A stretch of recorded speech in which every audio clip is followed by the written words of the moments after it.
Bonjour à tous et à toutes.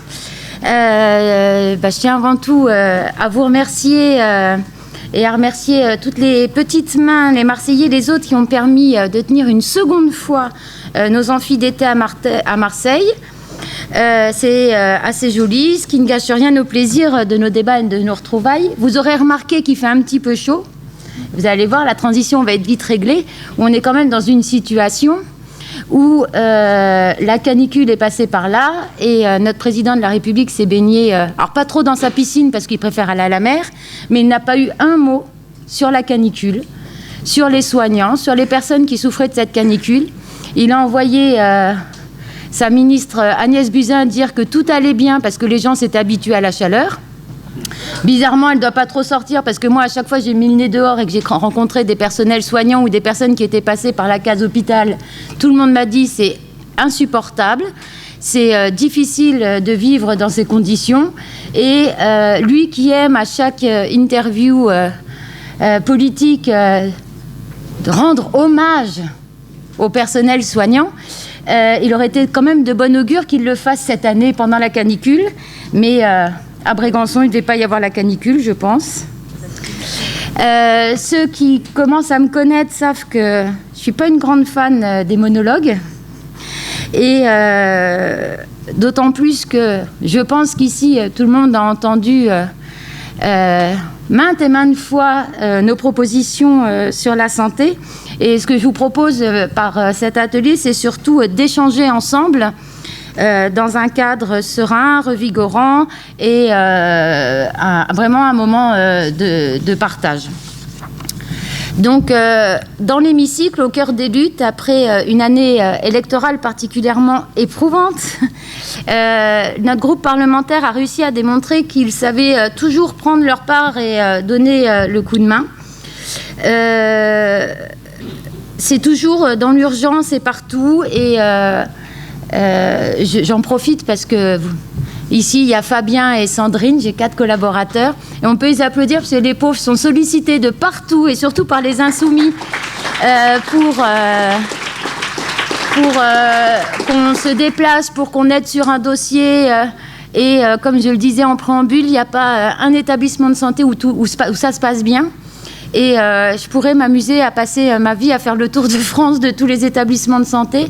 Et donc voilà, pour s'il y en a dans cette salle qui nous ont conviés, invités et où nous ne sommes pas encore allés, je vous prie d'accepter nos excuses, étant donné que ma chère ministre préférée Agnès Buzyn me donne beaucoup de travail, nous donne beaucoup de travail, et on ne peut hélas être partout.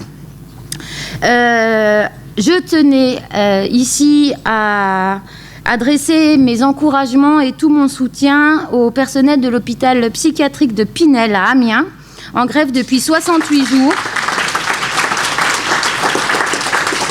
qui proteste contre le manque de personnel. Et s'il y a bien un fait qui est flagrant cet été, c'est que la lutte des soignants ne s'est pas arrêtée pendant l'été. Et c'est la soignante qui parle, c'est très dur de faire bouger les soignants et que la mobilisation ne s'arrête pas pendant l'été, c'est quand même un bon facteur pour se dire que petit à petit, on va peut-être réussir à faire bouger les choses. Donc, plus ou moins influencés par mon élection, les hôpitaux et les EHPAD ont été mis en lumière depuis l'été 2017. À la tribune de l'Assemblée nationale, il y avait un projet de loi d'Agnès Buzyn qui s'appelait projet de loi de modernisation de la santé. Ce qui était un projet de loi qui avait beaucoup de choses, mais rien de moderne dedans, en tout cas. Et il fallait que j'intervienne 10 minutes à la tribune. Et voilà, donc parler devant des gens, c'est toujours très agréable.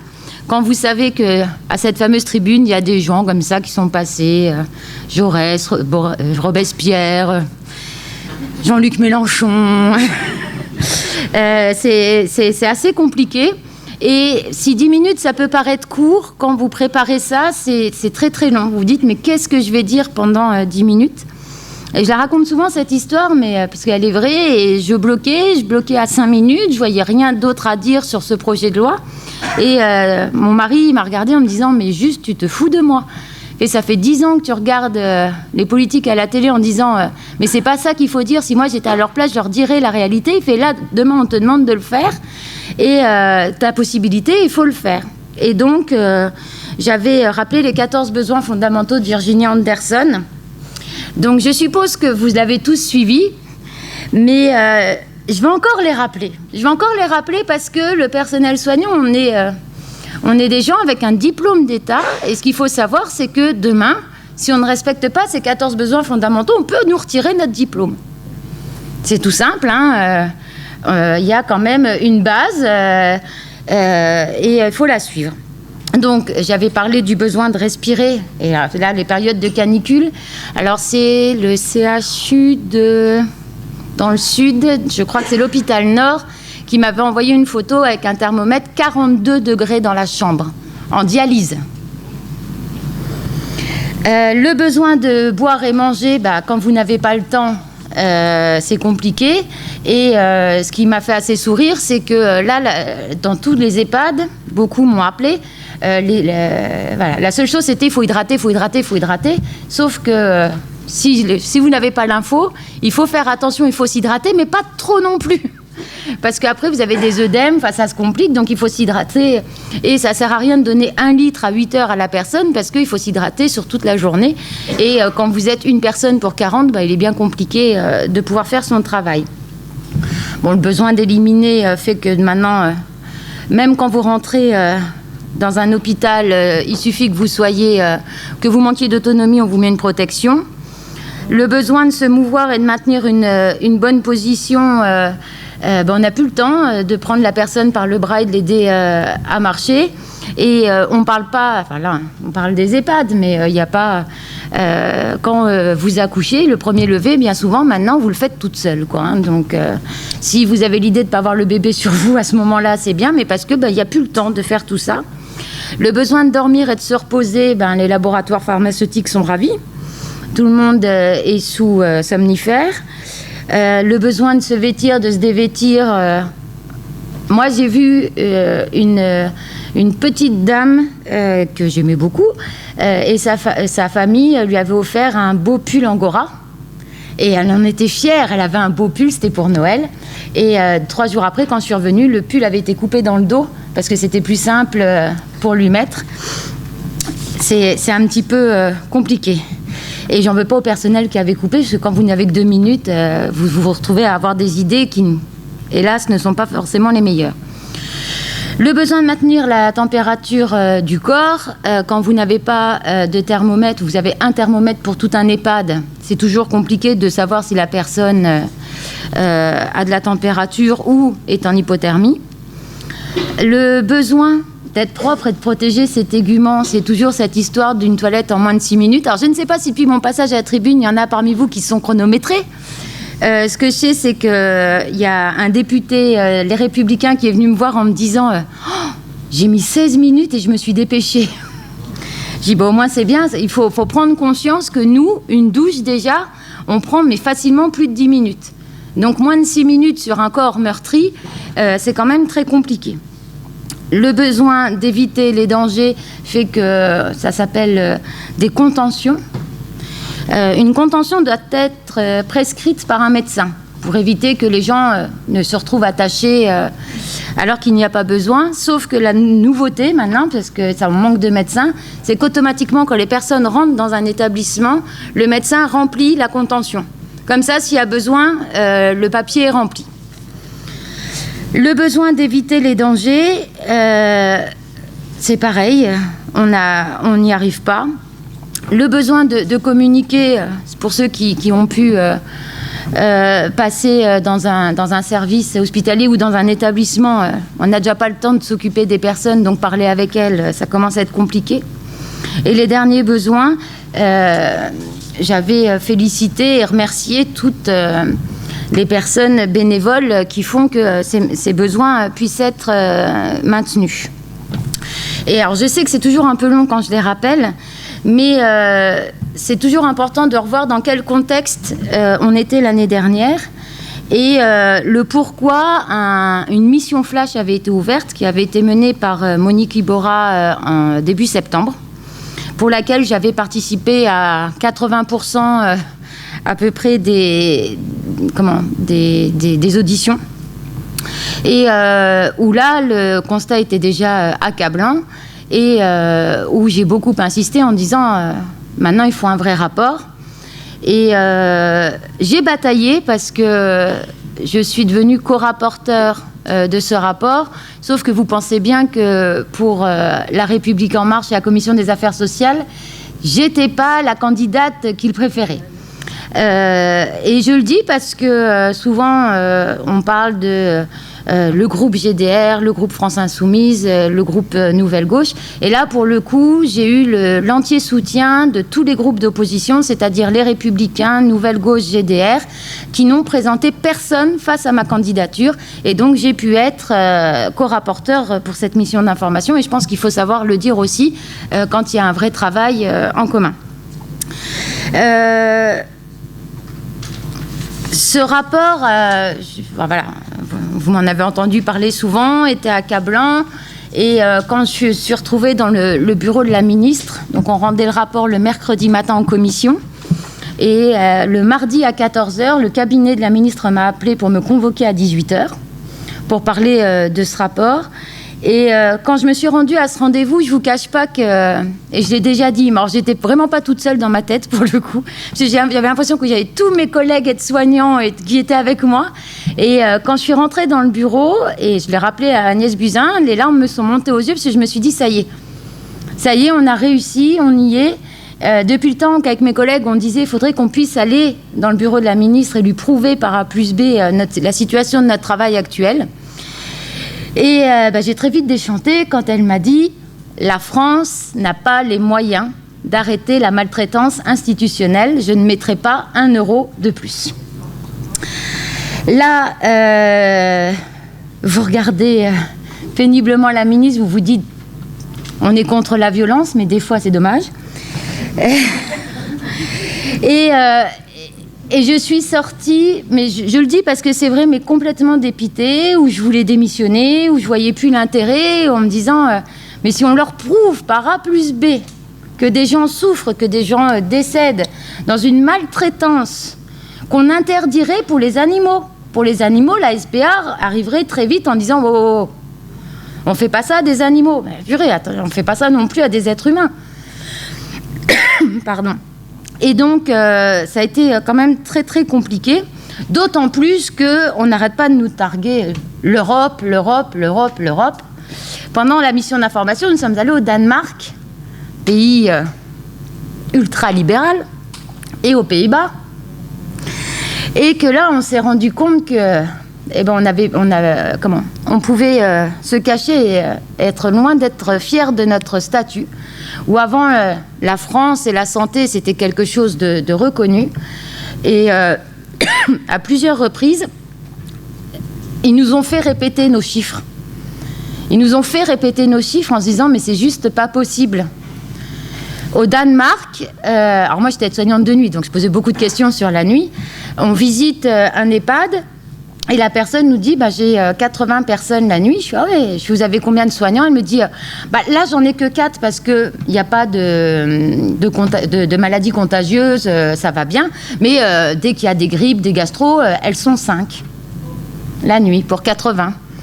Et puis elle voit ma tête, elle me dit mais chez vous, nous on était 3 pour 180. Et là elle me regarde et elle a fait répéter la traductrice plusieurs fois. Et on sentait dans leur regard que mais c'est juste pas la France. La France ne peut pas faire ça. Donc les Pays-Bas, c'était la même histoire. Et moi, j'aimerais bien que l'Europe nous impose ses quotas.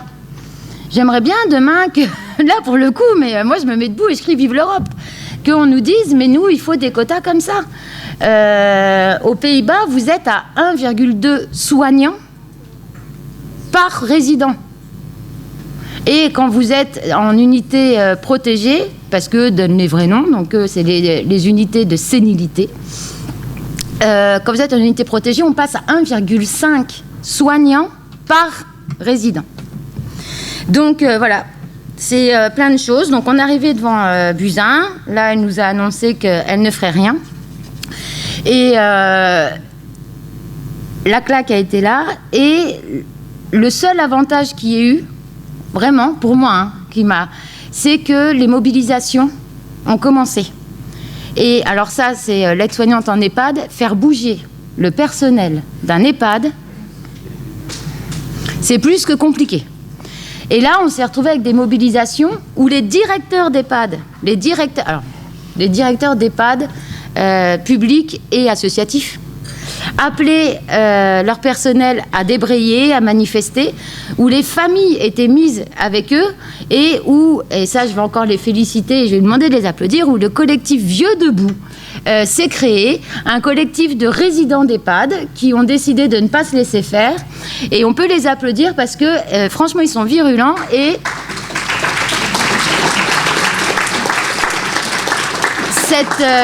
cette petite bande de vieux debout est menée par Simone, 103 ans, que j'ai rencontrée, qui m'a bien secouée en me disant « Je te trouve bien gentil avec la ministre, va falloir lui rentrer plus dedans ».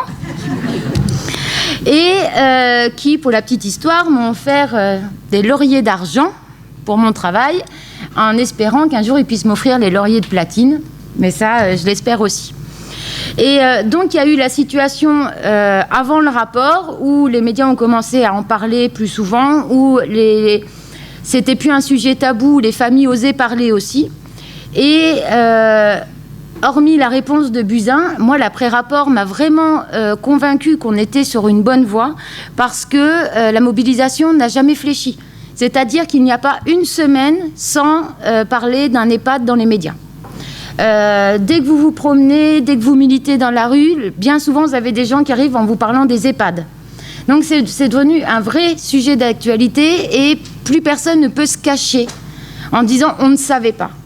Et le fait que ça perdure sur l'été, sur d'autres établissements de santé, parce qu'il n'y a pas que les EHPAD qui sont concernés, c'est quand même quelque chose de très important.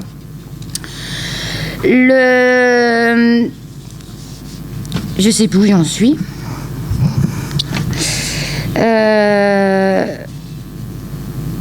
Voilà. Donc, Buzyn a dit qu'on n'avait pas les moyens d'arrêter cette maltraitance. Dans le rapport, on a chiffré, c'était 7 à 8 milliards d'euros pour remettre à flot. Et pour remettre à flot, c'est bien le minimum, mais vraiment le minimum, c'est-à-dire augmenter le personnel au chevet des patients. Et ça ne comportait que 1h30 de soins par jour par résident. Ce qu'il faut comprendre, c'est qu'une toilette protocolaire, c'est 20-25 minutes. Il suffit qu'il y ait 6 changes de protection fois 5 minutes.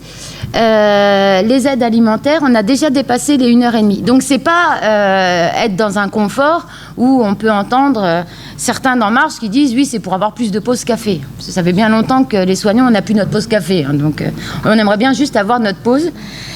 Où je rappelle, je ne sais pas si vous êtes au courant, maintenant, dans tous les secteurs privés de santé, les pauses sont décomptées du temps de travail et non rémunérées. Donc, vous perdez 20 minutes de votre temps de travail si vous êtes censé avoir une pause que vous ne prenez pas, mais en plus, vous n'êtes pas payé pendant cette pause. Et donc, la France n'a pas les moyens, et ça, vous m'avez tous entendu dans l'hémicycle. Alors, on prend tous dans l'ISF, donc moi, j'arrête de prendre dedans parce que... vous avez les cotisations sociales, c'est 20 milliards, l'évasion fiscale, 80 milliards, enfin, 8 à 9 milliards, c'est rien. Mais on les a faciles. On les a faciles. Il faut juste avoir envie d'aller les chercher. Et les mobilisations sont là, les médias suivent tout ça. Je sais qu'à la rentrée, il va y avoir 2 grands sujets sur la situation des EHPAD. Et le plus important, et ça c'est à vous en tant que militants, je pense, c'est aller rencontrer ces personnels dans les EHPAD. Allez les voir, souvent ils sont démunis, ils ne savent pas faire un tract, ils ne savent pas... moi je sais que on reçoit je ne sais pas combien de demandes par jour pour savoir comment on fait pour déclarer une grève. parce qu'ils ne savent pas. Donc, n'hésitez pas d'aller à leur rencontre ou quand ils viennent parler avec vous, d'être le moyen de les aider. Parce que bien souvent, surtout dans le privé, vous avez le directeur qui dit « Attention, si tu fais grève, je peux te virer ». Non, il faut bien leur dire que ça n'arrivera pas. Et maintenant que j'ai fini mon monologue, je vous propose, si vous avez des questions ou des choses, oui. Voilà. Je suis Claude Michel, DH et coordonnateur santé pour la FI. Ça marche là ? Oui, tout marche ici. Voilà, alors donc je vais peut-être vous paraître un peu techno ou un peu barbare. Je vais essayer d'être le plus clair. Là, je le mets là, c'est bon ? Alors, ce qu'il faut savoir sur la problématique des EHPAD, c'est que d'abord, la loi a pour objectif ce qu'on appelle la convergence tarifaire. C'est en gros d'aligner les tarifs publics, privés. La problématique étant que les patients les plus lourds et les moins riches sont bien évidemment dans le public, et ceux qui sont les moins lourds et, je dirais, les plus riches vont dans le privé. Donc, en ce qui concerne la facturation, je vais un peu, alors je vais aller vite parce que c'est extrêmement compliqué. Vous avez 3 forfaits pour financer une maison de retraite. Vous avez le forfait hébergement, vous avez le forfait dépendance et vous avez le forfait soins. Alors pourquoi je vous dis que c'est la logique T2A ? Parce que dans ces 3 éléments, tels que je viens de vous le dire, on crée des indicateurs synthétiques à travers des grilles qu'on appelle les GIR, je vous passe, toute la technologie, c'est simplement, vous faites des grilles, des points d'indice pour calculer le niveau, l'hébergement on s'en fout un peu, le niveau de dépendance et le niveau de soins à travers, pour permettre de définir, je dirais, le prix, l'argent que va vous donner soit le département pour la dépendance, soit la Sécu pour le soin. Donc, pourquoi cet indicateur synthétique ? Comme on est dans la convergence des tarifs, ça veut dire qu'en fait, on avantage le privé qui a des patients au profit, contre les établissements publics, parce que quand vous déterminez au niveau d'un département une moyenne en quelque sorte, elle efface les cas les plus lourds. L'indicateur, si vous voulez, c'est une moyenne en quelque sorte.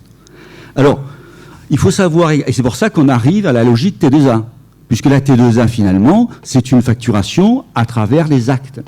Et donc là, on arrive à travers ces indicateurs synthétiques à déterminer dans chaque établissement un prix et, je dirais, une tarification presque à l'acte et presque à l'état des patients. Et donc, évidemment, premier point, ça avantage l'hospitalisation, les EHPAD privés. Ensuite, deuxième point, c'est l'hébergement. Alors, l'hébergement, en fonction de vos revenus, soit vous le prenez totalement en charge, soit votre famille le prend en charge, et si vous n'avez pas, je dirais, le minimum nécessaire, le département vous donne une somme. 2 points soulignés, les départements ont moins d'argent, et on vous donne une rémunération par le département à partir de 4 critères qui concernent, par exemple, la douche, les 4 critères les plus simplistes concernant la vie et l'hébergement. Et tout ce qui est au-delà de 5, de ces 4 éléments, est pris en charge par la famille. Ce qui explique le fric, et c'est pour ça que Orpea, et etc., tous ces groupes privés rentrent dans la combine, parce qu'effectivement, ils s'en foutent royalement de l'aide des groupes du département, mais par contre, ils vont facturer la télé, la chambre, etc. Et donc, vous arrivez à des prix à 3 000, 4 000, 5 000, 6 000 euros. Et donc, voyez que là, on est en train de créer un système à 2 vitesses, voire à 3 vitesses. Donc, après se pose le problème de la dépendance, prise en charge par les départements. Les départements n'ont plus d'argent, ils peuvent supprimer le forfait dépendance. Il y a des départements qui ont supprimé le forfait dépendance. La Sécu doit subvenir au forfait soins et intervenir dans le système dépendance.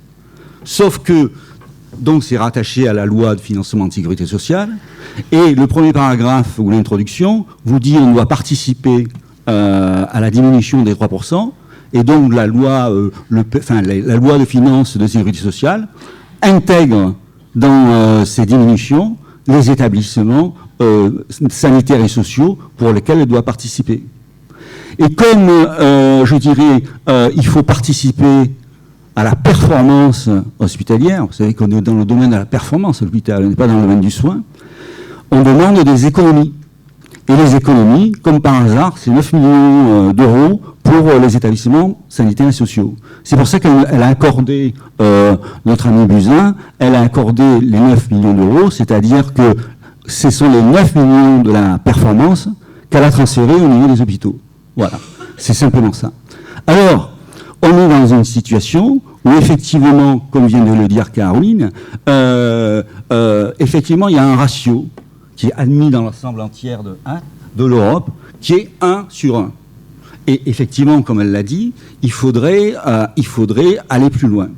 Buzyn considère que ce ratio n'est pas prouvé scientifiquement. Et donc, elle se réfère à mes fameux indicateurs, GIRP, enfin, tous ces trucs-là, donc si ça vous intéresse, ça n'a aucun intérêt, pour déterminer le fait qu'on n'a pas besoin, on n'a absolument pas besoin de 1 sur 1. Donc déjà, vous avez une problématique de fonctionnement. Et l'intégration des médico-sociaux passe par ce qu'on appelle donc tutelle ARS, comme les hôpitaux, et doit passer obligatoirement un CPOM, contrat pluriannuel d'objectifs et de moyens. Donc, le DIRLO de ces maisons de retraite va rencontrer le directeur de l'ARS, qui va lui présenter les indicateurs synthétiques, et qui va lui dire à partir de ça, je vous donne le personnel qui correspond à ces indicateurs synthétiques. Et nous arrivons à ce que dit Caroline, c'est-à-dire qu'effectivement, à des sous-effectifs. Sachant que dans les maisons de retraite, on a appliqué la même technique, enfin maisons de retraite, oui, on a appliqué la même technique pour les hôpitaux, c'est les EPRD, ce qu'on appelle les EPRD, donc état prévisionnel des recettes et des dépenses, c'est-à-dire qu'en fait, on vous donne une somme, en fonction de cette somme, vous choisissez. Et donc, vous choisissez la prestation, je ne sais pas moi, cuisine, la prestation animation ou la prestation personnelle. Et ce que vient de dire Caroline, c'est évident que le choix est parfois fait contre les dépenses de personnel, d'où ce qu'elle a vécu et qu'elle vous démontre parfaitement. Vous voyez un peu la situation, excusez-moi, c'est pas très humain ce que je vous raconte, c'est un peu techno, mais voilà dans l'état où on est. Et pourquoi on est dans une situation de blocage? Et c'est pour ça qu'il faut bien informer les personnels, et c'est extraordinaire de pouvoir développer, je dirais, à la fois l'information, parce qu'elle est hyper complexe, et en même temps, je dirais, la motivation pour bouger au niveau des EHPAD, c'est que le gouvernement ne veut rien faire, parce qu'il est coincé par cette affaire de déficit de la sécurité sociale, et donc de limiter les moyens, tous les moyens possibles, pour notamment les EHPAD publics. Ça, c'est le premier point. Et après 2 secondes, je finis. Deuxième point, c'est que là, on a, depuis les années 80, et on va dire l'arrivée 83 de nos socialistes au régime de la rigueur, on a laissé au privé le monopole des maisons de retraite. À l'époque, c'était des maisons de retraite publiques. Ça veut dire qu'on n'a fait aucune modernisation.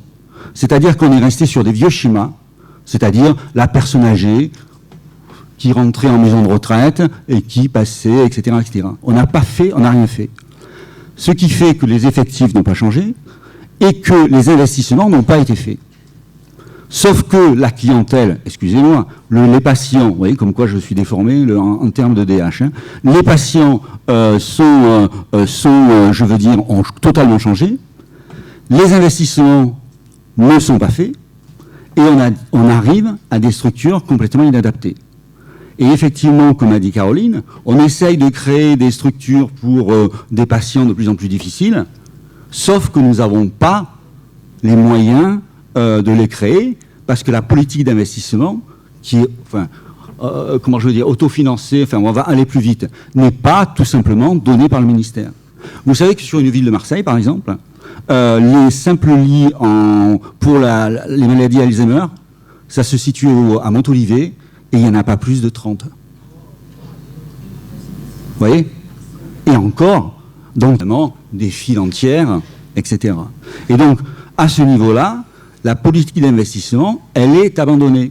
Et l'autofinancement, les maisons de retraite ne peuvent pas l'autofinancer. Et donc, qu'est-ce qu'elles vont faire? Elles vont faire des emprunts. Et c'est ça qu'on veut faire pour les hôpitaux, et c'est ça qu'on veut faire aux établissements. Puisque vous allez sur le marché financier et vous allez acheter des emprunts. Et donc, à partir de ça, je veux dire, et la convergence des tarifs, on va prouver A plus B, comme pour les hôpitaux publics, qu'on n'est pas concurrentiel, que ça ne marche pas, et donc on va s'orienter vers les boîtes privées. D'autant plus que les boîtes privées, ce sont des groupes de fonds de pension de Californie ou ce que vous voulez, ou des générales de santé, etc., ont plein de fric à passer là-dedans, notamment du fait du vieillissement, de la population allemande et des certains pays de l'Europe de l'Est, du côté de l'Allemagne. Et donc on arrive à ce système, c'est que eux s'internationalisent, s'européanisent, et ils sont en train de prendre un par un les cliniques et un par un l'ensemble des établissements EHPAD. Ils obtiennent, si vous voulez, le transfert de lits et le transfert des investissements par rapport au service public. Et nous arriverons dans les 10 prochaines années, j'espère me tromper bien évidemment, à un système public réduit à la portion congrue, voire aux plus défavorisés des défavorisés, et encore. Et puis après vous aurez, en fonction de vos moyens, comme les hôtels presque, je dirais des maisons de retraite ou des EHPAD adaptés à votre capital, et aussi adaptés au capital des familles. Sachant, et dernier point, parce que sinon je ne m'arrête plus, sachant que l'admission dans ces établissements est faite exclusivement, non pas par les besoins, mais à partir de la fortune personnelle, les biens personnels de la personne âgée, et également les biens personnels de la famille. Et donc, à partir du moment où vous avez une solidité financière qui vous permet d'assurer, le paiement de cette prise en charge, évidemment, on vous accepte ou on ne vous accepte pas. Excusez-moi d'avoir été si long et peut-être un peu compliqué, mais c'est, je pense, un complément de ce que vient de dire Caroline sur la réalité du terrain, comment ça se passe au niveau financier, et cette usine à gaz est un véritable drame social et un drame économique. Merci Claude. Alors,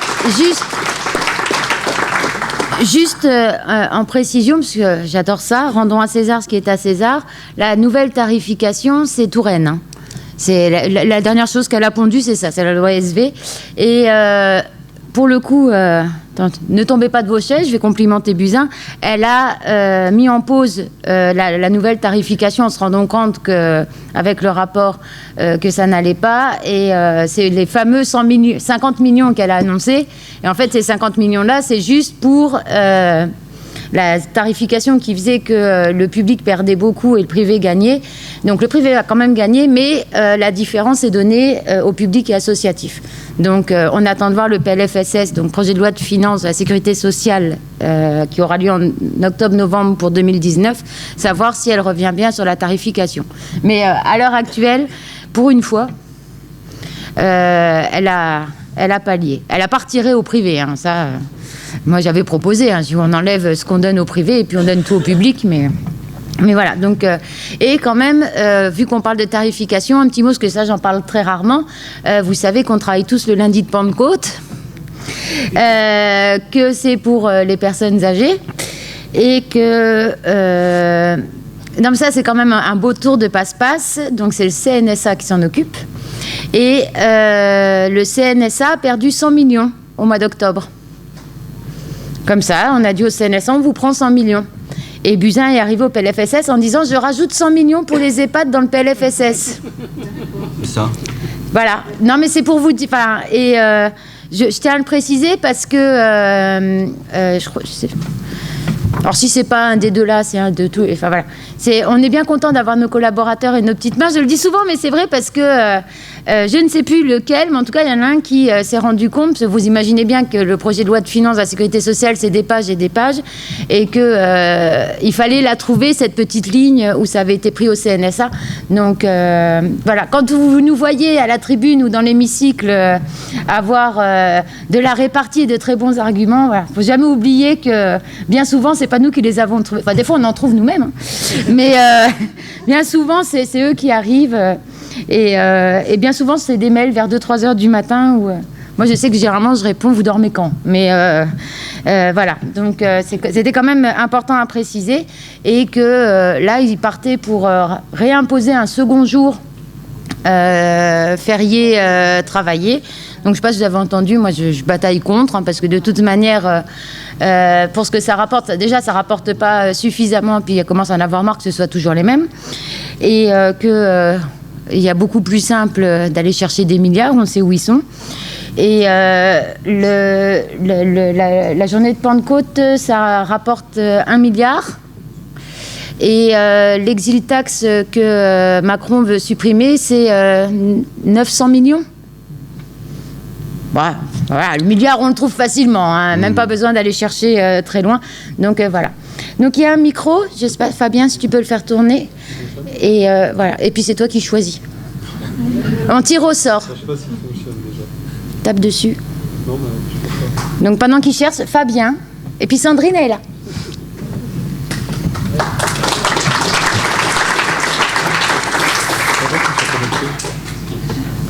Ah. Antoine. Il y a peut-être un récepteur quelque part. Je cherche. Ah, Peut-être là. Il doit y avoir un récepteur. Ah. ça y est, c'est bon. Bon, bah, je vais commencer. Bah voilà, c'est ça. Voilà, c'est ça. Oui, bonjour. Il y a des EHPAD qui se mettent en grève un peu partout. Est-ce qu'il existe une coordination ou un site internet pour aider des tas de gens qui sont un peu... qui savent pas trop comment s'y prendre? Alors, je sais que c'est prévu. Nous, on nous le demande beaucoup. Moi, j'avais dit que l'idée était très bonne, mais clairement, nous, on n'a pas le temps de le faire. Et j'aimerais bien qu'on ne prenne pas la place des syndicats. Oui, alors les syndicats... Et que les syndicats... non, mais il y a un moment donné qu'on arrive à travailler tous ensemble pour créer cette fameuse carte des luttes. Il va y avoir un travail de mener, mais j'ai envie de dire... il y a des centaines de pages Facebook qui existent, l'EHPAD machin en lutte, l'EHPAD machin en lutte. Si un militant a du temps et qui s'y connaît en informatique, alors là, on prend. Hein. Les syndicats sont un peu centrés sur leur territoire, sur leur corporatisme parfois, donc ils ont du mal à élargir, quoi. Voilà. C'est ça que je voulais dire. Mais l'idée est bonne, c'est souvent qu'on nous le dit, mais effectivement, je pense que si quelqu'un avait le temps de faire une belle carte... pas que de la France, les dom-toms c'est la France aussi, mais avec... je sais que dans les dom-toms ça bouge aussi. Je peux 2 minutes. Simplement, la coordination, et compte tenu de ce que dit Caroline et ce que je vous ai expliqué, coordonner les luttes et, je dirais, négocier avec les ARS, parce que c'est eux les satrapes locaux, ça devient un peu compliqué.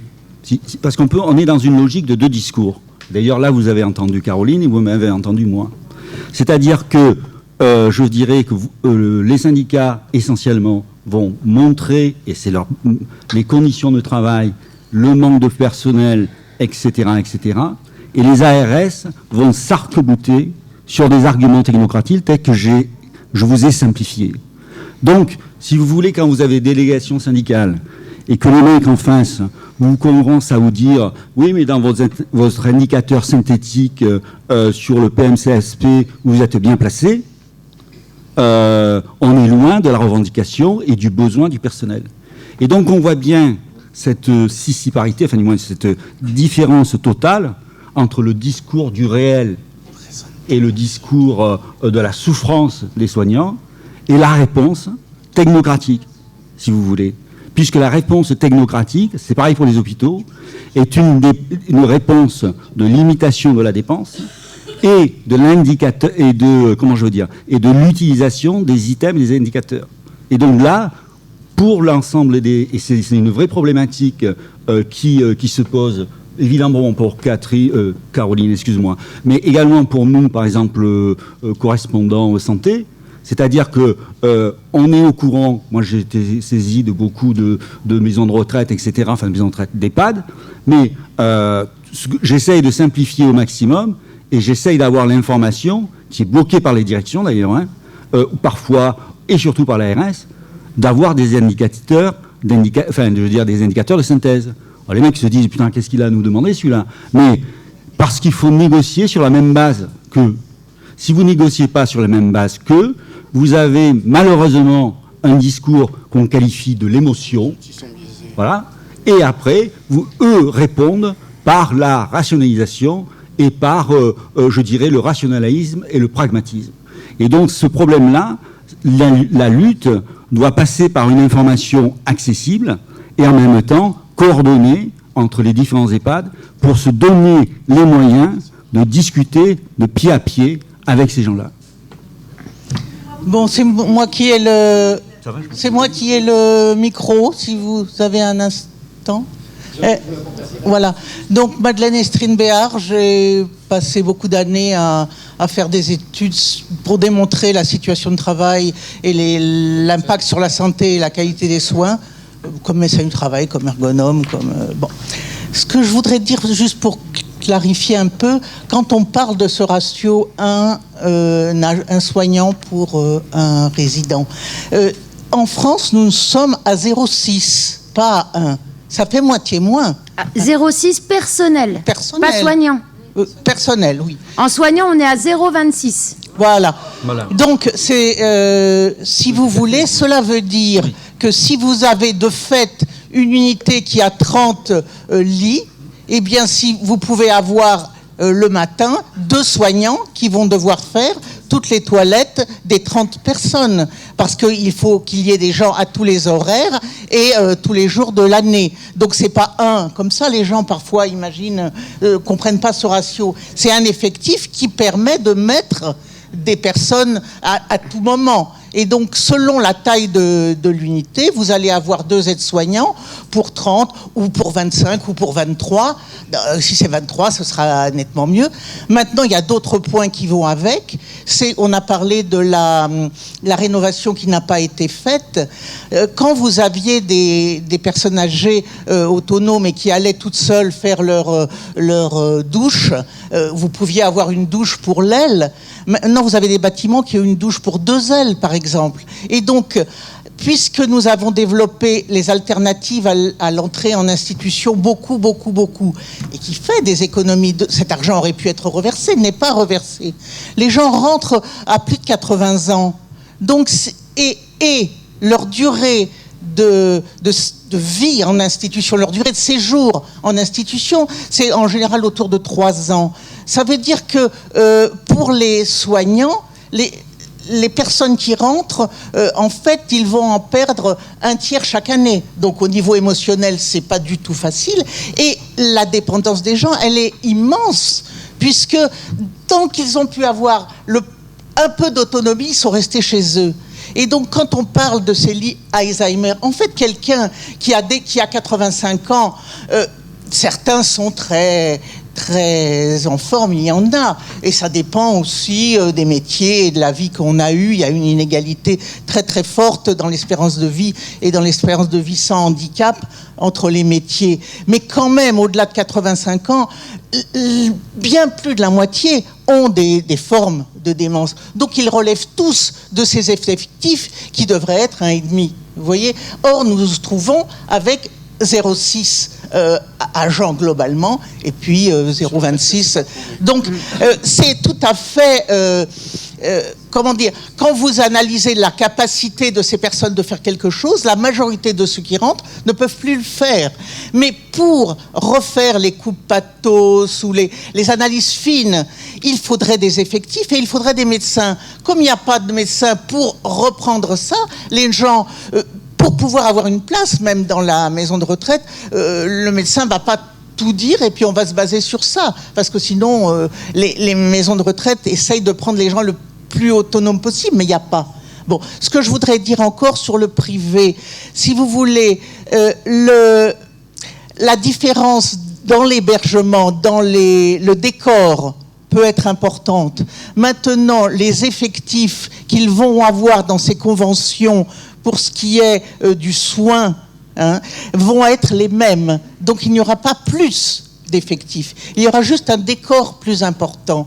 Et donc, dans la partie en bas, décorée, ça pourra faire plaisir aux familles, mais dans les étages, sauf s'ils ont été construits récemment et qu'ils auront une douche par chambre sans seuil, qui fait qu'on peut gagner bien du temps pour faire la toilette, s'ils sont dans des bâtiments avec des salles de bain loin, eh ben les personnes, elles auront une douche toutes les 3 semaines, j'insiste.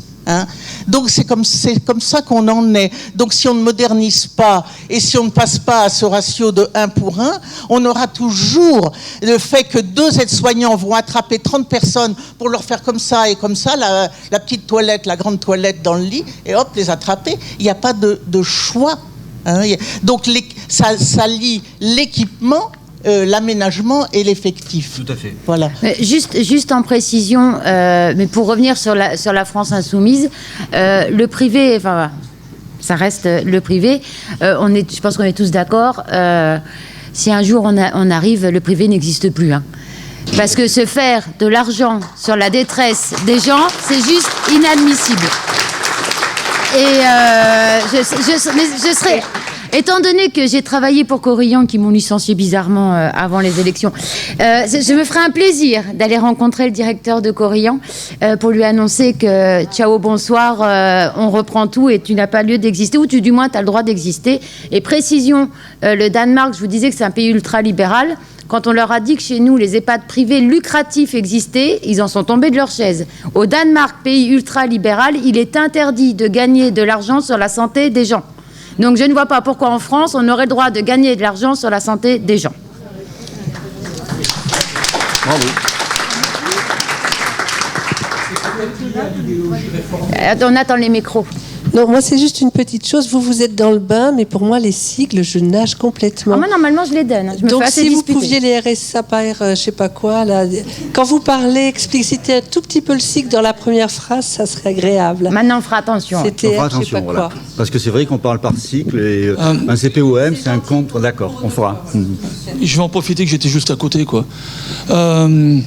J'ai 2-3 questions, mais je vais aborder le problème d'une façon complètement différente. D'abord, 0,26, 0,60, ça veut dire qu'il y a 0,34 du personnel qui n'est pas soignant. Et ça serait bien de ne pas l'oublier. Il se trouve que cet été, j'étais aux urgences de l'hôpital de Saint-Giron. Pas de clim. En plein après-midi, quoi. Je vous fais pas un dessin, il a fallu que ce soit moi qui le répare. Souvent, ce sont des ouvriers du bâtiment qui sont encore plus exploités que les autres. Même s'ils ont des diplômes et des formations, ça serait bien de ne pas les oublier. La deuxième chose, c'est par rapport, aux EHPAD, etc. Il ne faudrait pas oublier qu'il y a une grande partie de la population aujourd'hui, je pense à toutes ces femmes qui sont veuves, je pense à ma mère par exemple, qui se retrouvent avec le minimum vieillesse et qui n'ont pas accès aux EHPAD, tout simplement parce que les revenus ne sont pas suffisants. Même ceux du reste de la famille. Et entre nous, c'est quand même assez scandaleux et ignoble de vouloir prélever sur le reste de la famille de quoi financer une place dans un EHPAD, alors que ce sont des personnes qui ont cotisé toute leur vie. La question du financement, elle ne se pose pas tout à fait qu'aller chercher du pognon à droite à gauche. La question d'emploi, pour moi, elle est essentielle. C'est-à-dire que si on remet, par exemple, 1 million de personnes au travail, c'est autant de cotisations qui vont rentrer dans les caisses de la Sécu, et c'est que ça qui va qui va permettre de financer pas seulement les EHPAD, mais l'ensemble des assurances sociales en matière de santé, de chômage, etc. La question des assurances sociales, elle se pose d'abord à travers le travail et la création d'emplois. Je crois que ça serait bien de revenir à la base, parce que si on ne prélève pas sur les richesses créées, on financera rien du tout dans ce pays. La troisième chose, c'est que par rapport aux EHPAD, il faut arrêter de penser que les EHPAD, c'est la réponse médicale à toutes les questions de santé pour les vieux. Enfin, pour les vieux, pour les personnes âgées. Je commence à avoir des cheveux blancs, je vais éviter de dire des conneries, quoi. La réponse, elle peut être aussi de façon très individuelle, des parcours accompagnés pour maintenir les personnes, parce que c'est pas un choix souvent d'aller dans une EHPAD. C'est une rupture avec sa vie, quand même. Et c'est vraiment un choix qu'on fait, moi j'en ai fait l'expérience dans ma famille, c'est souvent un choix qu'on fait en dernier recours. parce qu'il n'y a pas d'autres possibilités. Je pense qu'il faut vraiment qu'on réfléchisse dans ce pays à développer une médecine qui permette aux gens de rester chez eux le plus longtemps possible, et ça coûtera certainement beaucoup moins cher que de financer des EHPAD qui sont hors de prix, quoi. Ouais, je vais répondre. Alors, par rapport à tous ces points, très rapidement, ils sont traités dans le rapport. Alors, je vais faire très rapide. Dans le rapport, on parle du personnel technique et administratif en demandant à ce qu'ils aient des vrais moyens. Parce que dans le rapport, c'est écrit, c'est ma partie, où on précise que, par exemple, en unité Alzheimer, ils adorent tout démonter. On ne sait pas pourquoi. Et que du coup, un agent technique pour 24 chambres Alzheimer, enfin, généralement, il y a tout qui part en sucette, où il ne peut pas tout faire. Donc, c'est précisé. L'accès aux EHPAD, vous m'avez souvent entendu le dire, mais je pars du principe où, quand on est en France, c'est gratuit. Donc, quand on vieillit et qu'on doit mourir en France, je considère que ça doit être gratuit aussi. Concernant les emplois, c'est marqué aussi dans le rapport et c'est dans le chiffrage. Quand je dis qu'il faut 7 à 8 milliards d'euros, c'est en comptant... Alors, je ne sais plus, mais Sandrine va dire, si c'est 210 000 ou 250 000 soignants en plus, notre quota. Enfin bref, on a fait un calcul. Quand j'annonce 8 à 9 milliards, sont compris dedans les nouvelles cotisations sociales des 250 000 soignants en plus. Sinon, on sera à 12 ou 13. Tout a été vraiment calculé dedans. Et je rappelle juste que, quand on parle de... Le rapport, c'est quels seront les... c'est la mission d'information EHPAD. Et dans l'introduction, c'est qu'on voulait... quel EHPAD pour demain? En tout cas, pas plus le mot EHPAD. Mais que faisons-nous de nos personnes âgées demain? Donc, il y a bien tout qui est dedans. Alors, il y a un petit complément de votre question. Qui doit financer? Vous voyez bien le chemin qui est en train de se tracer. C'est-à-dire qu'effectivement, la sécurité sociale va prendre en charge ce qu'on appelle un panier de soins de plus en plus réduit, ou les affections, ce qu'on appelle de longue durée. Par contre, le secteur de l'assurance, là, va se développer. C'est-à-dire qu'au niveau des assurances vie, on va vous dire, l'assurance vie, c'est à la fois un placement, mais c'est aussi un placement pour préparer votre retraite et la prise en charge de vos camps en établissement. Aux États-Unis, ce qu'on appelle les fonds de pension, qui se baladent un peu de partout pour faire gagner 15% chaque année à ces fonds, c'est tout simplement parce qu'il y a le complément retraite, ou simplement parce que les systèmes de retraite n'existent pas aux États-Unis. Et ensuite, deuxièmement, parce que ça permet aussi de prendre en charge, je dirais, les situations telles qu'on les décrit. Et donc, c'est ça la logique ultime du système.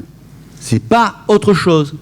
Ensuite, deuxièmement, vous avez dit les personnes âgées, etc., domicile. Là. Alors, méfiez-vous d'un terme qui est très employé. C'est ce qu'on appelle le virage ambulatoire. Alors ça, quand vous entendez virage ambulatoire, faites attention, parce que ce soit en hospitalisation ou que ce soit même au niveau des personnes âgées, ça veut dire concrètement, on fait sortir les personnes, on les installe en HAD, hospitalisation à domicile. HAD, c'est hospitalisation à domicile. Il l'a dit, il a précisé. Hospitalisation à domicile. Voilà, d'accord? Et puis après, en clair, on vous dit, vous allez en HAD, en hospitalisation à domicile. Et là, vous avez un marché privé qui fait, qui vous fait de la retape en disant, moi, j'offre ci, j'offre ça, etc., pour un prix 2, et un prix 2, et un prix 2. Et donc là, vous avez réellement un marché privé. Et donc, on en revient aux moyens financiers. Et aussi, un autre élément qu'on oublie de dire, c'est les moyens de logement. Parce qu'effectivement, si vous avez une très belle villa ou une villa simple, avec un rez-de-chaussée et un jardin, avec des chambres très très bien installées, le HAD, même s'il est coûteux ou là, vous pourrez l'installer.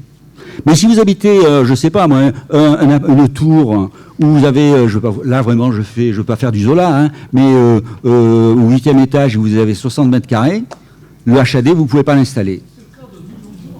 Oui, non, mais c'est ce que je vous dis. Non, mais ce que je veux dire, c'est que... Alors, pas que ce soit pas intéressant, mais le temps passe très très vite. Il y a beaucoup de mains qui se lèvent. Et là, on était bien sur les EHPAD et pas l'hospitalité. Même si tout... Enfin, ça reste les personnes âgées. Mais là, on était vraiment sur les EHPAD. Alors, parce que sinon, on va... Il y a un autre truc demain, c'est santé-environnement. On va parler de l'ambulatoire. Bonjour, Mehmet Kamaloglu, jeune étudiant en sciences politiques. Du coup, si j'ai dit ça, c'est parce que je connais absolument rien au sujet des EHPAD et des retraités. Je suis désolé, c'est pour ça que je suis venu à cette conférence. Du coup, j'aurais des questions très simples, à savoir le nombre de retraités en France, le nombre de retraités qui sont dans les EHPAD privés, dans le public, et la part des retraités qui ne sont ni dans l'un ni dans l'autre. Merci. Alors, le nombre de retraités, je ne l'ai pas. Ce que je peux vous dire, c'est que vu que ceux qui ont de la chance sont partis en retraite à 58, 60 ans. Là, ça commence à être 62, 63, 64. Hein, donc, et on ne rentre pas en EHPAD dès qu'on est retraité. Bien que je précise qu'il y a de plus en plus de rentrées de personnes avec dérogation, c'est-à-dire de personnes avant 60 ans, pour les Alzheimer précoces et les Parkinson précoces.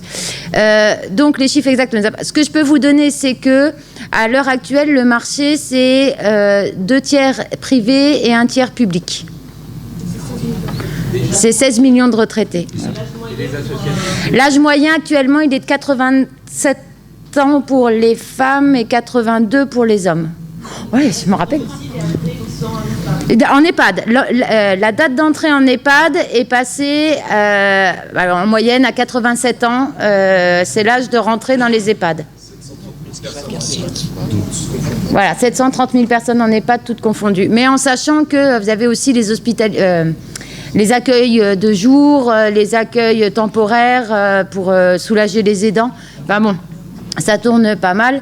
Et ce qu'il faut savoir, parce que c'est ça le plus important, c'est la soignante qui parle, c'est 1 tiers de nos résidents, parce que c'est nos résidents, on s'approprie tout, les soignants. C'est 1 tiers de nos résidents qui nous quittent par an.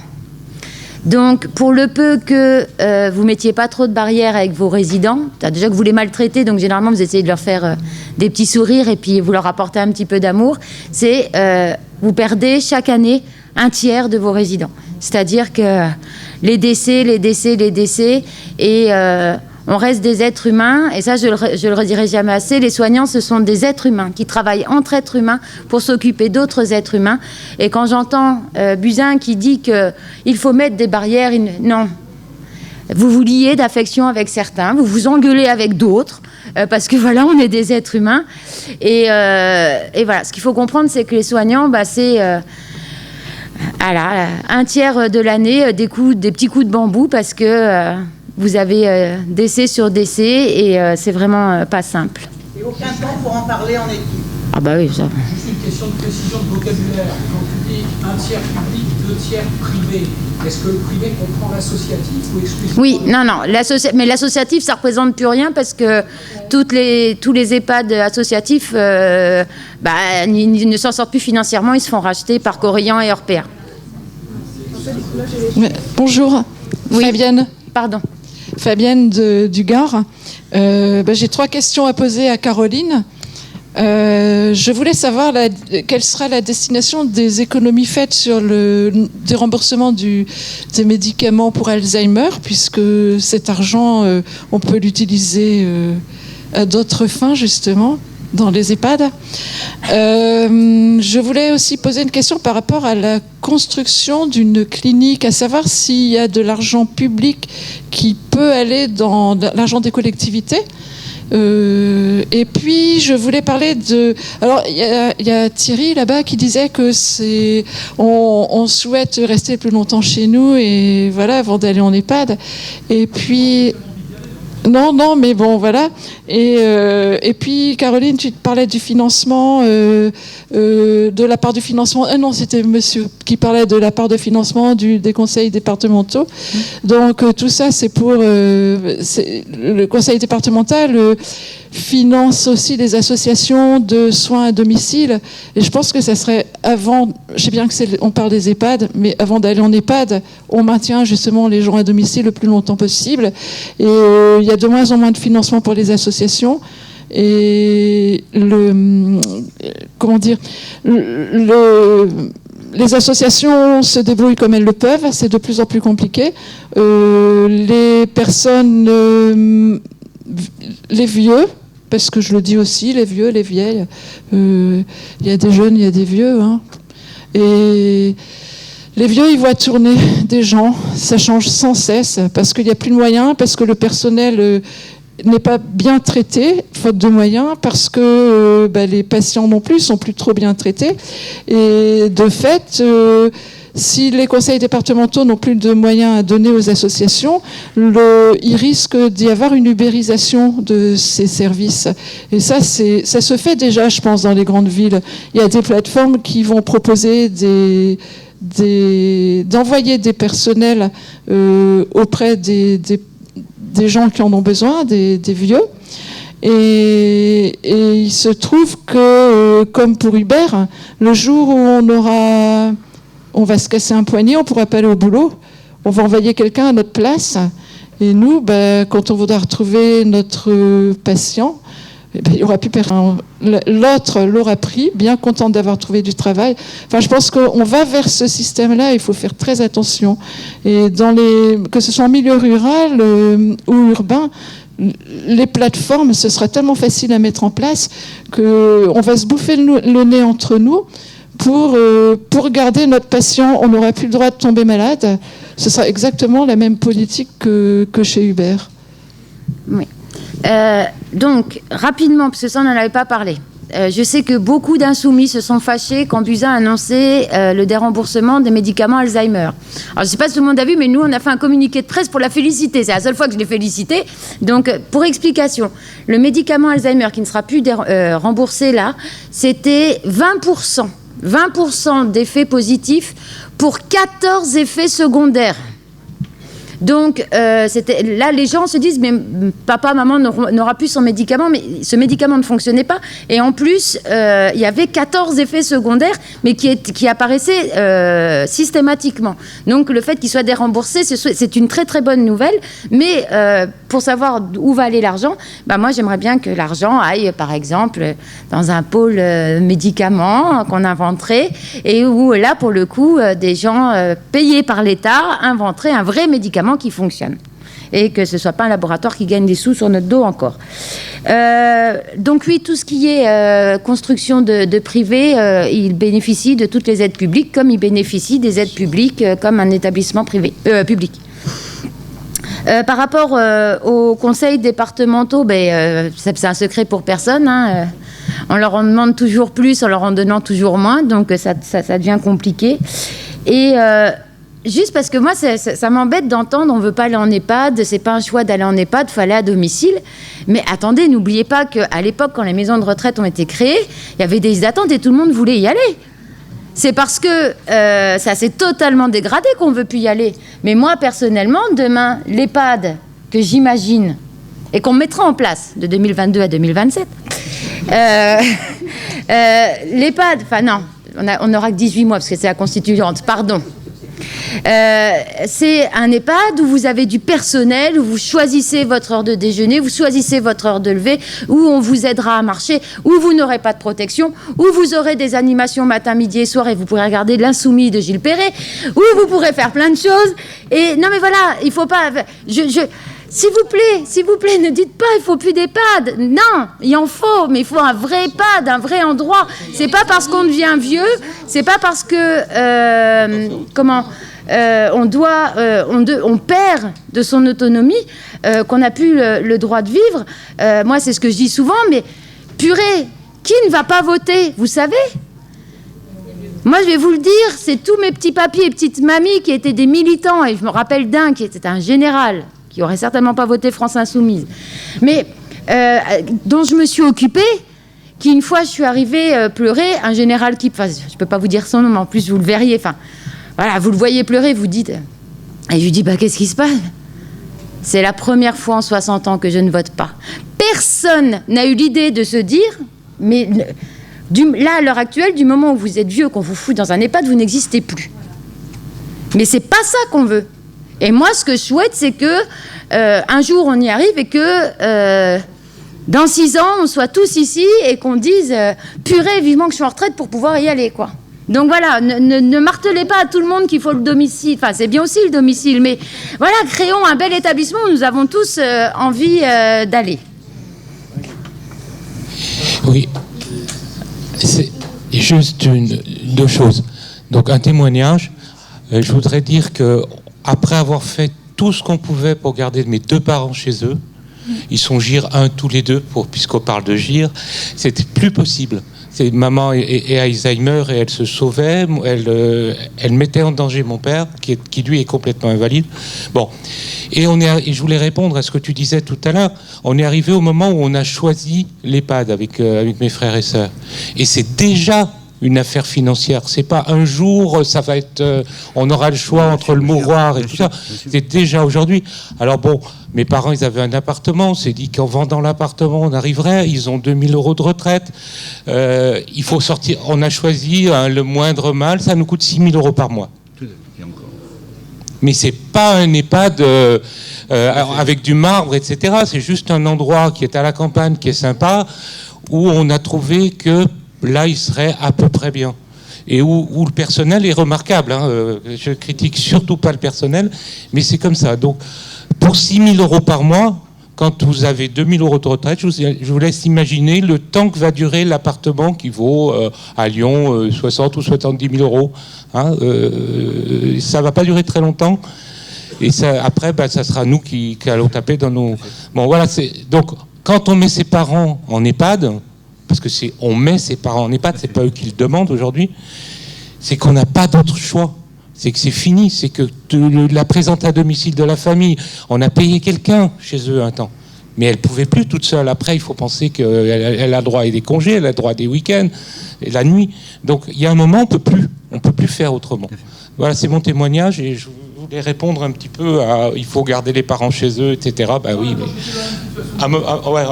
on peut plus. Ma question, c'est que ce marché, puisqu'on a en face de nous des gens qui ne pensent qu'à la finance, ce marché de la vieillesse, est-ce que vous avez pu calculer qu'est-ce qui rapporte à des actionnaires? Parce que c'est ça la vraie question. Ces gens qui veulent mettre dans le privé, c'est simplement parce que ça va donc leur rapporter. Ouais. Donc, est-ce qu'on sait aujourd'hui ce que ça rapporte entre l'industrie pharmaceutique, entre la location des télés, entre les fauteuils roulants, entre tout ça, et évidemment entre l'hébergement dans les EHPAD? Est-ce qu'on peut faire la manne financière que ça produit avec notre argent, cette manne-là, et voir comment on pourrait payer du personnel et quelle est la proportion que ça, de cette richesse qu'il faudrait leur piquer pour avoir du personnel en nombre suffisant. Alors, juste, attends, pardon. Pour l'histoire du témoignage de garder ses parents, ce que je vous dis, c'est que, voilà, inventons l'EHPAD de demain, c'est déculpabilisons les enfants. Le nombre de mails où on reçoit en disant, enfin, des gens en larmes, j'ai dû placer maman. Mais ça, vivement un super EHPAD où on se dira, allez maman, vas-y. Donc non, mais voilà, mais il faut bien comprendre qu'il y a ce côté, et d'autant plus que, et ça je l'ai dénoncé à la tribune quand on a reparlé, que notre groupe a demandé à ce que le rapport soit discuté dans l'hémicycle, on parle de gold-silver, l'argent gris. Ça ne choque personne, hormis moi qui hurlais. Donc, c'est des milliards, hein. Mais ça, après avoir les chiffres exacts, on pourra aller les chercher. C'est des milliards, mais ça revient toujours à ce qu'on dit. C'est juste que ça n'a pas existé en France. On n'a pas à se faire d'argent sur les personnes âgées. Et pour la petite anecdote, parce que quand même, quand notre rapport est sorti, il y a eu beaucoup d'articles et beaucoup de médias qui ont relayé nos propositions et nos rapports. Et je suis quand même tombée un peu de haut, où sur Internet, systématiquement, vous alliez sur Google ou je sais quoi d'autre, vous tapiez rapport EHPAD, Le premier lien qui tombait, c'était un lien Orpea ou Corillan. Investissez dans l'EHPAD, gagnez de l'argent. Avant mon rapport, on était deux, mais avant les rapports. Ils font de la pub partout. Mais si là, en rentrant, vous tapez dans un moteur de recherche EHPAD, vous pouvez être sûr que la première chose qui tombe, c'est investissez et gagnez de l'argent sur les personnes âgées. Par contre, je vais demander à tout le monde, parce qu'on n'a plus qu'un quart d'heure, hélas. Il y a beaucoup de doigts qui sont levés, donc des toutes petites questions et des toutes petites réponses. D'accord. Alors, l'investissement, combien ça rapporte? 7%. L'évolution du marché, 8%, enfin 7,5, 8%. Voilà. Les évolutions envisagées, c'est 14%. Il faut savoir aussi que ce sont des holdings. C'est-à-dire qu'en fait, les murs n'appartiennent pas à l'holding. Soit elles sont créées, appartiennent à une société, soit ce sont des banques qui ont, en particulier, il y a un truc qui s'appelle ICAD, qui se sont spécialisés dans l'achat des murs. Donc la holding ne fait que louer, mais à un taux, effectivement, qui est en dessous du taux de rentabilité à 8%. Tout, si vous voulez, que ce soit les cuisines, le personnel est sous-payé. Ensuite, il y a aussi la problématique infirmier, aide-soignante. On met très peu d'aides-infirmières on joue sur un âge salarial. Et ensuite, vous ajoutez effectivement les problématiques d'hébergement, c'est-à-dire que tout est en plus. En fait, c'est un kit. Alors, en plus, vous n'avez pas d'investissement, à part un immeuble et un truc, vous n'avez pas d'investissement radio, scanner, etc. Donc, en clair, il vous faut quoi? Un immeuble, une bonne présentation, un personnel très limité, et puis, dès que ça tourne mal, on l'envoie sur l'hôpital, bien évidemment. Et donc, si vous avez une holding, vous êtes propriétaire ou du moins actionnaire principal des sociétés qui sont prestataires de la société mère. Et donc, vous tournez à travers les chiffres d'affaires que fait chacun. Concrètement, une bonne société privée qui gère c'est comme LVMH. LVMH, c'est-à-dire l'Empire Arnaud, où vous avez la holding Arnaud, et puis vous avez Vuitton, etc., qui ne sont en fin de compte que des filiales de la holding, et qui renvoient sur la holding qui a le personnel à Arnaud. Je sais ce que je vous dis, vous allez être catastrophé, vous êtes catastrophé de ce que je vous dis, mais l'aspect financier est là. Et le gold silver, c'est-à-dire que le marché financier des personnes âgées, pourquoi l'évolution du marché entre 8,5 et 15%? Parce que les besoins sont de plus en plus importants, que dans le cadre européen, les vieillissements, notamment avec, encore une fois, des fonds de pension extrêmement élevés, vont pouvoir s'établir. Et donc, effectivement, on arrivera à une situation de 2 ou 3 vitesses, les plus pauvres dans des établissements publics au rabais, et ensuite, au fur et à mesure que vous aurez de l'argent, vous paierez de plus en plus fort. Et les sociétés ramassent. Ça va. Oui. La première chose que je voulais dire, c'était ça, c'est-à-dire qu'on peut... Alors, Babette Josua, je suis à Marseille et je suis militante syndicale. C'est qu'on peut acheter un lit dans une EHPAD de Corillan et que la publicité qui est faite, c'est que c'est le meilleur rapport financier que vous pouvez faire à l'heure actuelle. Bon, voilà. Donc, c'est de l'ordre de 15 à 20% et il n'y a rien qui permet de ramener autant de fric. Et c'est un des problèmes des EHPAD et des EHPAD privés. L'autre truc que je voulais dire, c'est que je te remercie pour la réponse sur les EHPAD. Sur le fait qu'on peut trouver des EHPAD et des petits vieux heureux, parce que déjà j'en ai vu, par exemple, il y a des maisons de retraite dans le 05 qui sont financées par les mairies, où même le maire du village avait sa mère, et où ma tante a passé quelques mois, et les gens, ils y sont heureux, et effectivement, ça peut se trouver, et ça peut donner envie d'y aller. Et l'exemple que je prends en général, c'est, il n'y a pas de raison que on se batte pour des crèches. Pendant des années, quand moi j'étais jeune, on m'a dit les enfants, ils sont beaucoup mieux avec leur maman. Et maintenant, on entend les vieux sont beaucoup mieux à leur maison. Moi, j'ai eu des copains, des parents qui sont allés dans des maisons de retraite. Ils ont retrouvé des anciens combattants de la même guerre que ça. Ils ont été socialisés heureux, en plus dans des conditions matérielles qui étaient très abordables. Donc ce truc-là, on peut en rêver et on peut se battre pour l'avoir. C'est pour ça que je suis pas pour le maintien à domicile. Oui, très court. Dernier point, c'est aussi ce qu'a dit tout à l'heure Caroline. Il faut pas remplacer les syndicats. C'est vrai qu'ils sont un peu frileux et qu'ils ont comme point de vue de défendre le public contre le privé ou ce genre de trucs. Bon, nous, on veut que tout ça soit du public, mais je pense qu'il faut forcer la main aux syndicats pour créer des syndicats pour 2 raisons. Premièrement, parce que dans les EHPAD et dans ces entreprises, il y a des comités d'entreprise et donc il y a un moyen, y compris, de connaître la partie technique et la partie fonctionnement et de le mettre en rapport avec l'exploitation des gens, des personnels. Et la deuxième raison, c'est, bon, on en avait déjà parlé, c'est qu'il y a une répression énorme dès qu'on dénonce une situation, à part quand on est peut-être élu à la Chambre, mais dès qu'on dénonce des situations particulières dans des écoles, dans des EHPAD particulières, on est au tribunal, on est traîné au tribunal par Corian, par etc. Et donc, il vaut mieux être protégé et s'organiser parce qu'on a les moyens de résister, y compris de faire grève. Les gens n'osent pas faire grève, n'osent pas dire ce qui se passe. Et je pense que si on ne s'organise pas syndicalement, on se fait bananer. Hein. Bon, voilà.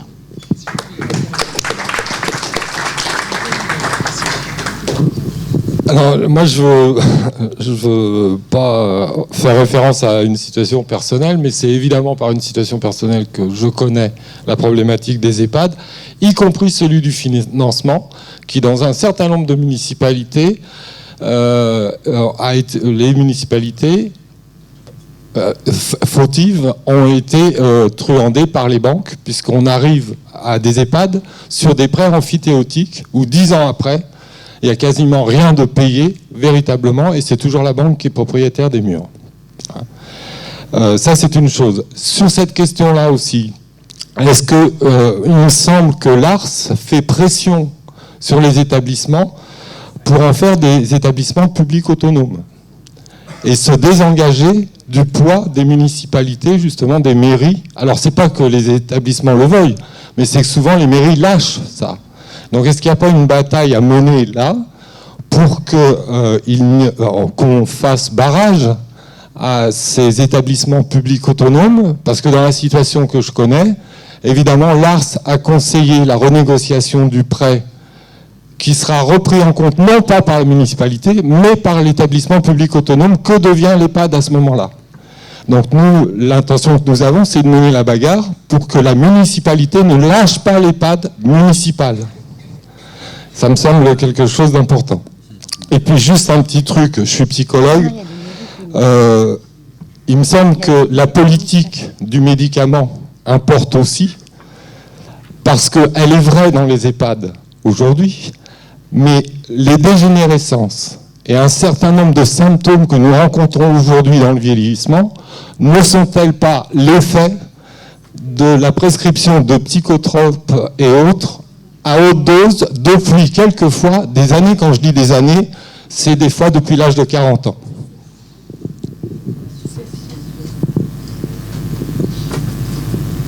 Juste une autre petite chose. Voilà. Tout ce qu'on vient de dire, quand même, c'est clair. C'est le transfert du petit capital, ce que nos parents ont pu capitaliser en achetant un appartement, une maison et autres, vers le grand capital de la finance. Alors, juste en précision, en sachant que là, les personnes qui sont en maison de retraite, c'est les personnes qui ont pu bénéficier des constructions ou des achats d'appartements dans les années 70. Hein. Là, ceux qui vont arriver, c'est des personnes en location. Oui, donc bonjour, moi j'ai été directeur PAPH dans un département voisin pendant 5 ans, je connais un peu la problématique. PAPH ? Oui, personnes âgées, personnes handicapées, dans un département. Voilà, donc c'est vrai que j'entends ce que tu dis que quand on négocie avec eux, c'est difficile parce qu'on est dans un niveau technique qui est différent. Je ne suis pas sûr qu'il faille rentrer à un niveau technique parce qu'eux ont des objectifs de réduction des budgets et on butera toujours là-dessus. C'est-à-dire qu'ils en sont maintenant à définir des moyens départementaux où tout se réfère. C'est-à-dire, vous, directeur d'établissement, votre voisin fait beaucoup mieux que vous. Et tout se réfère là-dessus. Donc je ne sais pas dans quelle mesure Il faut rentrer dans ces dimensions très techniques, mais peut-être rejoindre la dimension très humaine de la camarade. C'est vrai que moi j'attire votre attention en tant que député, cette histoire de murs qui sont confiés à des banques, qui appartiennent maintenant à des banques. On ne pourra plus demain pénaliser quelqu'un qui tient un établissement, un gérant d'établissement, parce qu'il n'a plus rien. Toutes les chambres appartiennent à des banques pour faire la défiscalisation. Nous, on s'est trouvé confrontés dans les départements à avoir des sommes à récupérer. On s'est aperçu du pot rose, il n'y avait rien, quoi. Tout appartenait à des banques, quoi. Voilà. Donc, je pense que ça posera un jour problème. Toujours en tant que, pour attirer ton attention sur les points, on a parlé du maintien à domicile des personnes âgées. J'attire votre attention sur le fait que le projet de loi Élan diminue le nombre de logements qui seront demain accessibles dans les habitations. C'est-à-dire que la loi 2005 qui a fondé les maisons départementales des personnes handicapées, a imposé un niveau d'accessibilité des logements. Avec la loi Élan, si elle passe, on va au casse-pipe. Elle est passée. Bon. Donc on a des niveaux d'accessibilité qui diminuent. Donc demain, ça sera encore plus difficile. Pour un dernier point, pour les syndicats, je rejoins ce qui a été dit, il faut effectivement les mêler à toutes ces questions. Moi, je suis conseiller pour un syndicat, la Caisse de l'assurance maladie, donc j'ai mon mot à dire avec les autres syndicats, salariés et patronaux, sur les budgets. Donc c'est important qu'ils soient sur les budgets, et ce sont ces budgets de la Sécu qui sont donnés après aux agences régionales de santé pour les donner aux établissements. Donc qu'on soit au courant de ça, nous, et qu'on puisse le porter, c'est important. Pour ce qui est des questions de fric, on a actuellement une fraude au paiement des cotisations patronales qui s'élève à 7 milliards par an. Donc du fric, il y en a. Bravo. Oui. On a deux questions. Oui, bonjour. Alors, je m'appelle Dominique. Je suis d'une famille de 4 générations à avoir tenu une maison de retraite à l'ancienne, dont vous parliez d'ailleurs. Hein, le beau rêve de la maison de retraite, je l'ai vécu. Et c'était simplement pour souligner un petit point très important sur notre parcours familial. C'est qu'il y a l'histoire des normes qui nous ont, nous, mis au pied des murs de devoir tout le temps rénover, changer, donc investir. Mon grand-oncle était directeur de la maison de retraite et il tournait un salaire de 2000 €.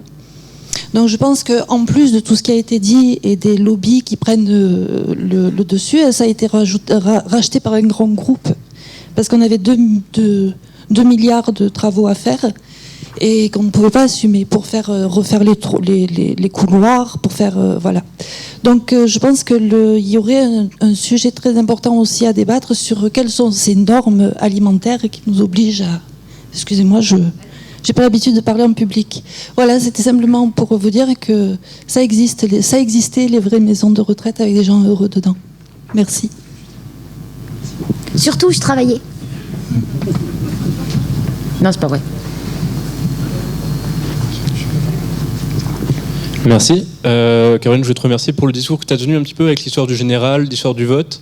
Effectivement, sans rêver de maison de retraite autogérée ou quoi que ce soit, c'est bien qu'on n'oublie pas que c'est des citoyens comme les autres, etc. Et c'est aussi un truc à remettre dans le débat. Il n'y a pas que le financement, la thune, etc. Ah oui, c'est la place des plus anciens dans la société, quoi. Et j'avais une question. Je suis pas sûr d'avoir bien compris. Mais il y a, donc si j'ai bien compris, le privé est financé par des fonds publics pour faire des bénéfices privés. C'est ça. Un peu comme l'école privée dans un autre... Voilà. Et ma question, elle est de savoir, tu as eu affaire à la ministre de vive voix, comment est-ce qu'elle défend dans une logique de on veut défendre les 3%, machin, austérité, etc. Comment est-ce qu'elle défend on file de la thune au privé parce qu'il n'est pas plus efficient? Enfin, je veux dire, tout le monde le montre, l'IGAS, etc. Enfin, personne ne peut dire que c'est plus efficient. Donc comment est-ce qu'elle le défend? Ma réponse, elle va être simple et très rapide, en 3 mots, en anglais. Donc Jean-Luc n'est pas là, sinon il me ferait disputer. C'est la Startup Nation. Ils ont voulu enlever la sécurité sociale de la Constitution. Hein. On sait ce qu'ils veulent faire, hein, ils veulent tout rendre privé. Hein. Donc, mais on remettra tout en place. Et c'est pour donner une opinion, pour dire quelque chose qui me semble n'a pas été dit. Et je crois que le constat est simple, c'est un vrai scandale. c'est révoltant d'entendre la ministre dire que la France n'a pas les moyens de remédier à la maltraitance systématique et institutionnelle. Et ce n'est pas étonnant d'entendre qu'au Danemark, aux Pays-Bas et partout ailleurs, et les gens tombent de la chaise. Et en plus, l'évolution est inacceptable. Le passage au privé, et même plus que l'évolution, la situation actuelle est passée. Je suis passé pendant 7 ans, tous les jours, en EHPAD pour des raisons personnelles, parce qu'il y avait quelqu'un qui me tenait à cœur, auquel je tenais à assister et à aider. Et déjà, il y a longtemps que la situation est scandaleuse. Donc, c'est un problème qui concerne tout le monde. Il nous concerne, nous, il concerne aussi les jeunes, parce que je ne peux pas concevoir qu'ils ne soient pas sensibles à la situation de leurs parents, de leurs grands-parents, etc. Donc, la solution est politique. Et ça veut dire que nous avons comme tâche d'alerter, de réveiller et de mobiliser justement la population. Pas que le personnel auquel on tire les chapeaux, même les syndicats. Mais les syndicats, ça ne suffit plus. Ça ne suffit pas. Ils sont en défense. Ils sont en résistance. Mais la résistance est balayée. On le sait, on l'a dit ici. Donc, sans une révolte qui doit être de plus en plus générale de la population, des anciens, nous, les anciens, qui sont promis à cette sorte, et des jeunes et de chacun, on ne gagnera pas. Et si on gagne, on aura, comme nous dit Caroline Fiat, à qui je remercie déjà pour tout ce qu'elle fait, et on aura des EHPAD valables, qui sont vraiment un besoin et un soulagement quand ils fonctionnent comme il faut. Voilà, donc je vous remercie, parce qu'on ne va plus prendre, je suis désolée, mais après on ira d'or, parce qu'il y a des autres copains derrière nous, donc on va leur laisser la place à l'heure et à temps. Mais je vous remercie, parce que du coup ça me fait une bonne transition pour ma conclusion. Dès que vous entendez des gens, des témoignages ou quoi que ce soit, on est quand même dans une situation où on ne parle plus de maltraitance institutionnelle. La maltraitance institutionnelle, c'est une maltraitance qui arrive dans un établissement ou dans plusieurs établissements pour un dysfonctionnement, mais dont on ne sait pas qui est responsable de ce dysfonctionnement. À l'heure actuelle, on parle de maltraitance gouvernementale. La ministre a un rapport, le rapport est accablant, on lui dit ce qu'il faut faire, elle ne veut pas le faire. Et moi, à chaque fois que j'ai des témoignages de famille ou quoi que ce soit, et faites pareil, jusqu'au jour où les gens le feront, invitez ces gens à aller porter plainte contre la ministre, elle a le rapport. Elle dit que la France n'a pas les moyens, mais nous, on lui dit que la maltraitance est interdite en France. Donc, si vous avez des gens qui voient des situations ou quoi que ce soit, qui n'aillent pas porter plainte, s'il vous plaît. Dites-leur bien, pas contre l'établissement, parce qu'on sait tous comment ça se passe. C'est le ruissellement Macron. On porte plainte contre le directeur et c'est la petite aide-soignante ou élève qui prend dans la tronche. Donc, envoyer les gens porter plainte contre Agnès Buzyn, ministre des Solidarités et de la Santé, qui a un rapport sur son bureau et qui ne fait rien, qui ne bouge pas, et qu'elle prenne ses responsabilités. Moi, je les prendrai, et elle, il faut qu'elle les prenne aussi. On sait tous maintenant que ce n'est plus de la maltraitance institutionnelle parce que les réponses existent, c'est la maltraitance gouvernementale, et si c'est pas la France Insoumise qui lance cette idée, je ne vois pas qui pourrait la lancer. Donc voilà, si vous avez des témoignages ou quoi que ce soit, n'hésitez pas. Et dernier message, je remercie Bastien Lachaud, mon collègue, d'être présent. Et je vous invite à écouter demain son atelier débat à 11h15. Et vous allez voir, ça va tout de suite intéresser. C'est pourquoi faut-il faire la guerre à la Russie ? Merci à tous. Merci.